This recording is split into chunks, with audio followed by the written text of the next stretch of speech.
বাবা তুমি আমার আশ্রমটা ছেড়ে দাও। দেখো বেইমানি করে আর কতদিন খাবো মানুষের কাছ থেকে? আমাদের আর কত টাকার প্রয়োজন তুমি আমার বুঝাও তো একটু।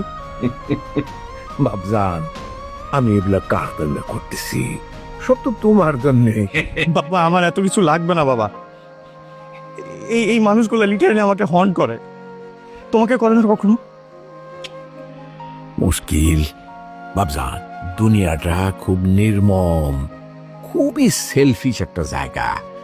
ধরো তোমার পেটে একবেলা ভাত নাই, তোমারে কিন্তু কেউ 2 মুঠা ভাত মুখে তুলে দিবে না। আরে ওরা তোমারে ব্যবহার করতেছে, তুমি বুঝতে পারতেছো? বাবা আমার এত কিছু বোঝা লাগবে না, আমাদের কোনো কিছুর কমতি নাই। কিন্তু এই মানুষগুলো অসহায় বাবা। তুমি যদি আজকে এই কাজটা করো, মানুষগুলোর জীবন ধ্বংস হয়ে যাবে বাবা। আমার ছেলে যা চাইতেছে তুমি কিন্তু সেটাই করবা, ব্যাস।